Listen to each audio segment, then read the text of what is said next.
ఐటీలో ఎంట్రీ కావాలా? Trainee software engineer గా అజా కోడింగ్ ట్యూటర్ లో 2 వీక్స్ ట్రయల్ పీరియడ్ లో వెంటనే చేరండి. నమస్తే రజిత గారు. నమస్తే ఉష.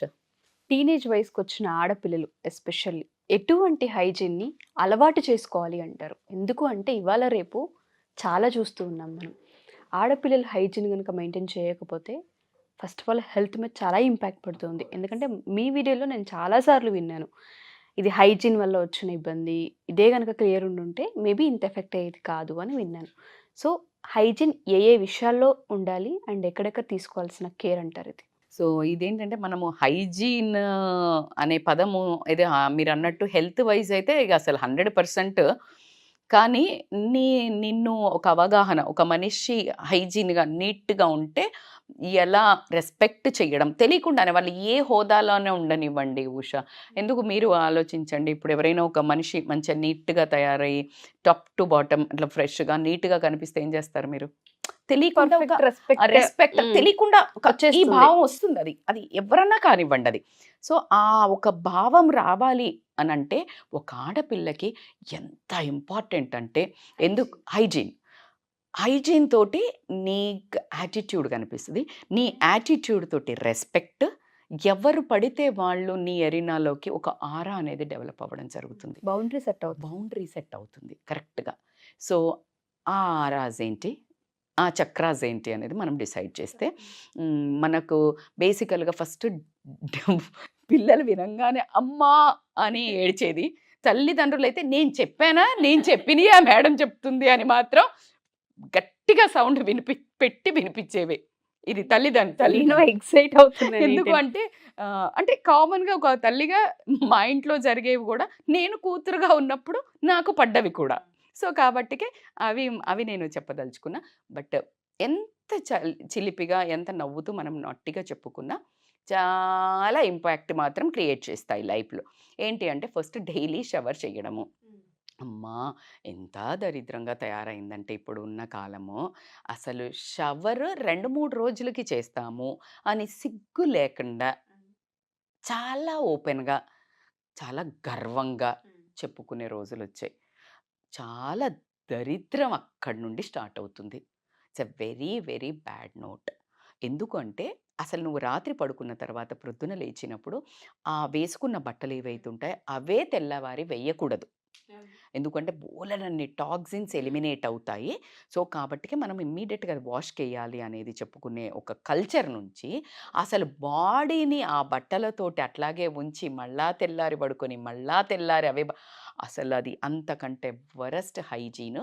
ఒకవేళ పొరపాటున నువ్వు అలాంటి క్యాండిడేట్ అని నువ్వు పెళ్లి చూపులకు కానీ నువ్వు పెళ్ళికి వెళ్ళినప్పుడు పెళ్ళయిన తర్వాత ఇమ్మీడియట్గా నీ హస్బెండ్కి తెలిస్తే ఫస్ట్ నీ మీద ఒక ఆ రిఫ్ట్ ఆఫ్ ఇంప్రెషన్ మాత్రం కిందికి, నువ్వు ఏమన్నా కింద పొర్లి వాళ్ళ హస్బెండ్ ఎన్నన్నా ప్రామిసులు చేయని, లేదు నేను అలా కాదు నాకేం తగ్గలేదని, అది మాత్రం జరగదు.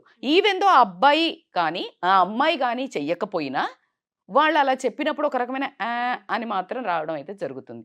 సో కాబట్టికి చాలా ఇంపార్టెంట్ షవర్ తీసుకోవడం డైలీ. అలా కాకుండా ఓరల్ హైజీన్, బ్రషింగ్ కూడా చాలా తక్కువ టైంతో చేసుకుంటున్నాము. అంటే నేను కాన్షియస్గా ప్లాన్ చేసి అంత టైం చేసుకోవాలని చేసుకుంటాను కాబట్టికి అది ఎంత చెయ్యమో నాకు తెలుసు కాబట్టికి నేను ఇంత నొక్కి మరీ చెప్తున్నాను. సో కంపల్సరీ ఓరల్ హైజీన్ చాలా ఇంపార్టెంట్. చక్కగా అంటే అన్ని డైరెక్షన్స్లో వాష్ చేసుకోవటము. ఎందుకంటే బ్యాక్టీరియా అక్కడ ఇప్పుడు మన అన్నము బయట పెట్టాము, మురిగిపోతుందా లేదా, బ్యాక్టీరియా జమ అవుతుందా లేదా, నీ పళ్ళల్లో కనుక ఏ పార్ట్లో కానీ ఇంత చిన్న ఫుడ్ కానీ ఏదైనా ఒక పార్టికల్ ఉండిపోయింది అంటే అది గనక నీకు బ్యాక్టీరియాగా మారి వైరస్గా మారి నీకు ఒకనాడు తెలియకుండా నీకు ప్రాణాంతకమైన ఒక జబ్బుని క్రియేట్ చేయడానికి అన్ని విధాల ఆస్కారం ఉంది. అది ఎంత డేంజరో నీ పక్కన ఉన్న వాళ్ళు రోజువారీగా నీ స్మెల్కి నిన్ను చాలా ఆక్వర్డ్గా చూడడం, నీ స్వతహా స్మెల్ నీకు వచ్చినప్పుడు నీకు కూడా నచ్చకపోవడం జరుగుతాయి. కాబట్టి morning and night brushing is very important. అలా కాకుండా hand wash is very very, corona వచ్చినప్పుడు విపరీతమైన హ్యాండ్ వాష్ వీలైనంత తోలు ఊడేంత వరకు చేసుకున్నాము. మళ్ళా అదేంటి మన అదేదో అంటారు బలవంత బ్రాహ్మణార్థం లాగా అప్పుడు చేశాము, మళ్ళీ ఇప్పుడు మానేయటం జరిగింది. కానీ బిఫోర్ ఎక్కువగా బయట నుంచి రావంగానే హ్యాండ్ వాష్ ఎస్పెషల్లీ. అండ్ భోజనం చేసే ముందు హ్యాండ్ వాష్ మాత్రం ఖచ్చితంగా చేసుకోవడం అనేది, అది కూడా రెప్యూటెడ్ మంచి శానిటైజర్స్, మంచి హ్యాండ్ వాష్, కెమికల్ ఫ్రీవి పెట్టుకుంటే మాత్రము. అండ్ మంచిగా మళ్ళీ మీరు పెట్టుకున్న తర్వాత కూడా రష్ చేయండి వాటర్ని ఎక్కువ, క్లీన్ వాటర్ తోటి. అది ఒక ఇంపార్టెంట్. అలా కాకుండా మెనిస్ట్రువల్ సైకిల్ అంటే అమ్మాయిలకి పీరియడ్స్ వచ్చినప్పుడు చాలా అన్‌హైజీనిక్ ఉంటారు కొంతమంది. ఎక్కువగా పీరియడ్స్ శానిటరీ నాప్కిన్స్ చేంజ్ చేయటము, అండర్‌వేర్స్ చేంజ్ చేసుకోవటము చాలా ఇంపార్టెంట్. లేకపోతే ఇన్ఫెక్షన్స్ అయ్యి, మనం మొన్న ఒక వీడియో కూడా చేసుకున్నాము యూరినరీ ట్రాక్ ఇన్ఫెక్షన్ అని. చాలా పెద్ద పెద్ద తర్వాత యూటిరస్ క్యాన్సర్, తర్వాత ఫైబ్రాయిడ్స్ రావడము, ఇలాంటివి అంటే మనకి ఏమి ఏర్పడదు. ఒక తెలియకుండానే చిన్నదే లోపల ఆ! జరగాల్సిన ఎఫెక్ట్ అంతే. జరుగుతుంటుంది. చిన్నదే విషం, అది తెలియకుండానే ఇంజెక్ట్ అవ్వడం జరుగుతుంది. సో, నువ్వు మనం అబ్జర్వ్ చేస్తే ఎప్పుడో ఒక ఇంజెక్షన్ చిన్నప్పుడు ఇచ్చిన ఇంజెక్షను ఎందుకు నీకు ఫ్యూచర్‌లో నీకు ఒక అదేంటి పక్షవాతం రాకుండా, అది పోలియో రాకుండా ఎలా పనిచేస్తుంది? సింపుల్. ఇది కూడా అంతే. ఒక చిన్నది ఏదైనా ఎళ్ళినా కూడా నీకు తెలియకుండా మాత్రం లోపలికెళ్ళడం జరుగుతుంది కాబట్టి చాలా ఎక్కువ కేర్. అలా కాకుండా హెయిర్ కేర్. హెయిర్ కూడా పిల్లలేంటంటే కోంబు చాలా తక్కువ చేస్తున్నారు ఇప్పుడున్న పిల్లలు. ఇప్పుడు ఎక్సర్సైజ్ చేయడం, లేకపోతే వీళ్ళున్న బిజీ లైఫ్‌లో హెయిర్ చేసుకోకపోవడం వల్ల ఏమవుతుందంటే ఎక్సెసివ్ ఆయిల్ క్రియేట్ అయ్యి డాండ్రఫ్ ఎక్కువ క్రియేట్ అవ్వడం. ఆ డాండ్రఫ్ ఎక్కువ వచ్చే డాండ్రఫ్ అంతా మొఖం మీద పడి పుండ్లవ్వడము, స్కార్స్ అవ్వడము. అయ్యో! చాలా పెద్ద ప్రాబ్లమ్స్ ఫేస్ చేసిన వాళ్ళు. సో, ఇంతకు ముందు ఇప్పుడు మన చేతుల్లో, ఇప్పుడు నన్ను అడిగితే నా పిల్లల జుట్టు నా చేతుల్లో ఉన్నన్ని రోజులు ఎలాంటివి లేవు. ఎందుకంటే చక్కగా ఆయిల్ పెట్టి, మనం ఒక వారానికి 2 సార్లు శుభ్రంగా ఈ వేపాకో ఇలాంటియన్నీ పెట్టి నేను హెడ్ వాష్ చేసేదాన్ని. ఇంత పెద్ద జుట్టు ఉండేది. వాళ్ళ చేతికి వెళ్ళినాక 4 పూసలు తయారవుతాయి. కాపోతే మా పిల్లలు చాలా బాగా చూసుకొని, జుట్టు పెంచుకొని మరి నాకు చూపిస్తారు. చూడు ఇప్పుడు కూడా మేము పెంచుకున్నాము అని. సో, ఎందుకు చెప్తున్నాను ఇది అంటే, మేమంత కేర్ తీసుకున్నాము. వదిలేస్తే ఎలా అవుతది? ఉంటే కేర్ తీసుకుంటే ఎలా ఉంటదనేది ఇంపార్టెంట్. అలా కాకుండా నెయిల్ కేర్. నెయిల్ కేర్ సరే నువ్వు పెంచుకుంటావా? ఉంచుకుంటావా? అది స్వతహాగా నీ స్టైల్‌కి సంబంధించిన విషయం. పెంచుకున్నా, ఉంచుకున్నా దాని లోపల డర్ట్ ఏదిని నీకు ఎంత ఓపికగా క్లీన్ చేసుకోవడం ఎంత ఇంపార్టెంట్. ఎందుకంటే నువ్వు తెలియకుండా ఇక్కడ గీకి, ఇక్కడ నువ్వు హ్యాండ్ వాష్ చేశావు. నెయిల్‌లోకి పోతుంది కదా! నెయిల్‌లోకి పోతుంది. ఆ నెయిల్‌లోది నువ్వు అన్నం తిన్నప్పుడు వేడికి కరిగి మళ్ళా అది దాంట్లోకి పోయి, మళ్ళా నీ నోట్లోకి పోతుంది. సో, కాబట్టికే వెజిటేరియన్ వాళ్ళు, నాన్ వెజిటేరియన్ వాళ్ళు అందరూ క్లీన్ చేసుకోండి.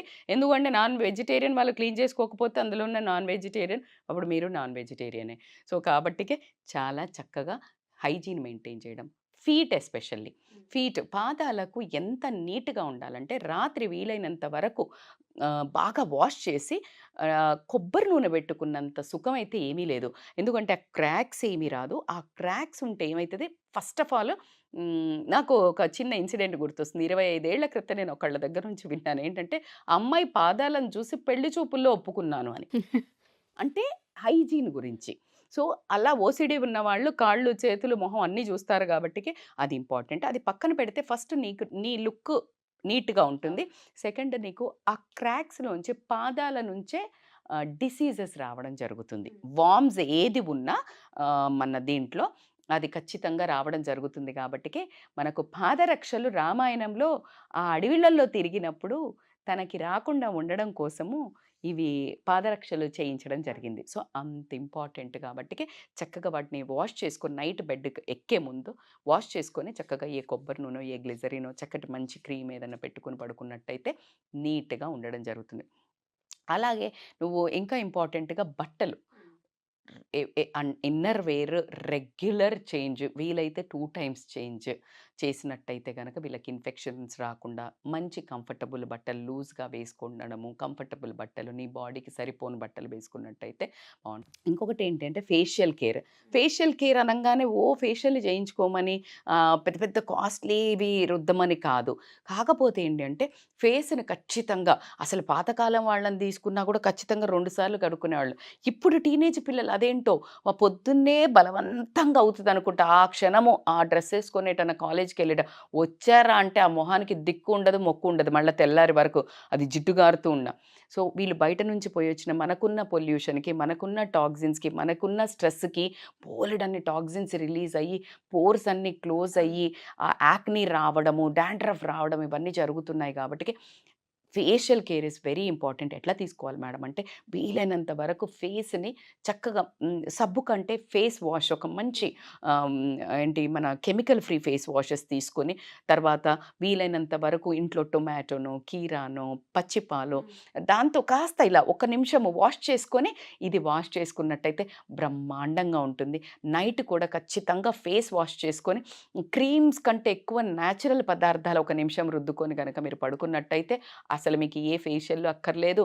యాక్నే అనేది మీ దరిదాపుల్లో కూడా చేరదు.